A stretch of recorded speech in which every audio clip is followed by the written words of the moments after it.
Aaron Rodgers has had issues with some of his coaches in the past, but that does not appear to be the case with Pittsburgh Steelers coach Mike Tomlin. In an appearance on The Pat McAfee Show Wednesday, Rodgers raved about his experience with Tomlin so far. The quarterback likened Tomlin to a friend more than a coach and praised his leadership abilities. "Mike T is the man," Rodgers said. "From day one that we talked on the phone in the offseason, I was never talking to a head coach. I was talking to a friend. I respected the hell out of that. I have crazy respect for him, the way that he leads the room, the way that he talks in the team meetings, the way he is at practice. The surprise has been what a great dude he is, what a great leader he is on top of what I already expected, which was already high based on what I thought from afar. Being able to see it in person is incredible." From Mike McCarthy in Green Bay to Robert Saleh in New York, Rodgers has always faced rumors of discord with head coaches. He usually denies them, as he did with Saleh, but his praise for Tomlin is much more lavish and genuine than anything he said about those previous coaches. The warm feelings between Rodgers and Tomlin appear to be mutual. Tomlin is counting on Rodgers to help end the Steelers' 6-game playoff losing streak, while Rodgers wants to go out on a better note than he did with the Jets. Both of them have ample reason to want to make this pairing work. Like his two predecessors, Mike Tomlin's been the Pittsburgh Steelers head coach for quite a while. Despite some frustrations in recent years, it's been a successful tenure Tomlin without any losing seasons and a Super Bowl win. However, when on the job for so long, it can be hard to continue to connect with players without becoming stale. Speaking on the Pat McAfee Show on Wednesday, Tomlin explained his efforts avoid doing so. "I try not to focus on me, to be honest with you," Tomlin said. "My job is to be what they need me to be. And their needs are ever-changing because the makeup of the group changes, the places they are in their career as individuals. So for me, I probably avoid being stale, at least from my perception, just by simply focusing on what they need me to be and working to meet their needs." Every offseason, Tomlin is a hot topic for this very reason. The questions are deserved, with the Steelers on a 6-game losing streak in the playoffs. It's been a long time since Steelers fans could roll into a season realistically hoping for a Super Bowl win. Mike Tomlin's message specifically has received some criticism this offseason. Many analysts, including former Steelers players like Ryan Clark, have wondered if his message is getting stale. Winning fixes everything, and while Tomlin has won in the regular season plenty, he hasn't done it enough in the postseason to quiet those doubters. Whether Tomlin's message is truly stale or not, one way to shake things up is to change the roster. The 2025 version of the Steelers looks a whole lot different than the 2024 version, and the locker room has changed in a massive way. Some of the Steelers' top players from years past, including George Pickens and Minkah Fitzpatrick, aren't in that room anymore. New in the room, with some big personalities, are the likes of Aaron Rodgers, Jalen Ramsey, and DK Metcalf. There's a lot of personalities mixed in there. But it's far from the first time Tomlin has coached such a team. While there's been some bad playoff losses, when Tomlin's had proven talent, he's won playoff games. The Steelers hope they've amassed enough talent this year to finally break through in the postseason again. The first day of padded practice can be unforgiving as players are eager to hit, and some of the more brutal drills of training camp take place.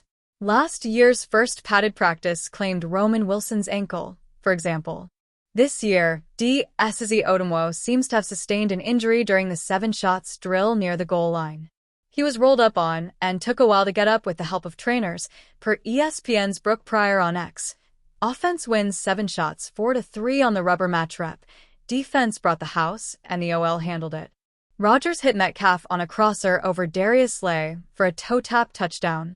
Eze Odomwo got rolled up on in a rep and was down for a while before being helped off. According to our Tim Rice, Odomwo tried to walk it off before getting taken to the training room on a cart. The cart doesn't necessarily mean a major injury, like it usually does in a real game. The field is far from the training room, so a cart is standard practice for almost all injuries. Number 72 Odomwo on ground for Min helped off field. Talked with trainer and tried to walk it off but off on cart. Odomwo was an under-the-radar signing this offseason to add depth and competition to the defensive line. He has ideal measurements for the Steelers as a defensive end. Listed at 6'5", 282 pounds with 34 and 7/8 inch arms, he is an intriguing player with a real shot to earn a roster spot. If he misses any length of time, he may fall too far behind the competition in a crowded DL room. Odomo suffered a knee injury in his last college game, but still went on to get drafted in the 5th round by the Minnesota Vikings in 2022. He has appeared in 9 total NFL games for the Minnesota Vikings and Jacksonville Jaguars with 2 starts. He has registered 9 total tackles, 1 tackle for loss, 2 QB hits, a half sack, and a fumble recovery. Head coach Mike Tomlin should provide an update on Odomo after practice. Hopefully, he'll be able to return at some point this week to keep up with the competition. A Steelers Depot Daily segment. A quick hit of some Pittsburgh Steelers-related stories that may not require a complete article, but nuggets worth mentioning and passing on to you guys. Your Depot After Dark for July 30th. Tomlin's hobby. Mike Tomlin has been the Steelers head coach for almost 20 years. To be an NFL head coach for so long, Tomlin has had to eat, sleep, and breathe football. That's been no issue for him, though. Tomlin loves football. However, he recently shared one small hobby that he has.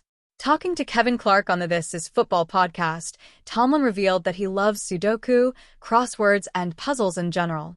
It's an example of how Tomlin is always trying to stimulate his mind. While most of Tomlin's life is football, he'll likely grab a crossword to fill out if he needs a quick break. It's a fun detail to learn about the head coach. Bills signed former Steelers W.R. Dion. Kane was a wide receiver with the Steelers in 2019 and 2020. While he didn't produce much, he spent a lot of time with the team.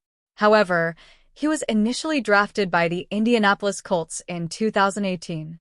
Since leaving the Steelers, he's bounced around the NFL with several teams. Now, according to Buffalo Bills PR on Twitter, Kane has signed with the Bills. This isn't Kane's first stint with Buffalo. He was with them 2 different times last year. This marks his 3rd time joining the Bills, so perhaps he'll stick with them. Bengals release RB. The Cincinnati Bengals had a rough 2024 season. Their offense was great, but they had one of the worst defenses in the league, which led to them missing the playoffs. This year, the Bengals' defense might struggle once again, so they could rely on their offense. However, they recently dropped a piece they added last year. According to ESPN insider Adam Schefter on Twitter, the Bengals have released running back Zach Moss. Last offseason, he signed a 2-year deal with them. He appeared in 8 games, including 6 starts, last year and posted 242 rushing yards and 2 touchdowns. Unfortunately, a neck injury ended his season early, and now his time with the Bengals is over. Ahead of the Pittsburgh Steelers putting the pads on for the first time in Wednesday's training camp practice, the Pat McAfee Show is airing live from Latrobe at Steelers camp, and the fans have been in full throat. TJ Watt and Cam Hayward joined McAfee and the crew live on set, and the fans in attendance quickly serenaded what with chants of F.K. Myles Garret. The Steelers have a checkered history when it comes to the Cleveland Browns edge rusher. Infamously, he mashed Mason Rudolph over the head with his own helmet back in 2019 when Ben Roethlisberger was gone for the season. Garret, and what have often been the center of debates regarding who the best edge rusher in the NFL is. Garret took a jab at Watt after the Browns defeated the Browns in Cleveland last season, and he was given what was at the time the largest contract in NFL history to a non-quarterback until Watt broke that record with his own contract this summer. The Steelers and Browns will face off for the first time in Week 6 in Acrisure Stadium.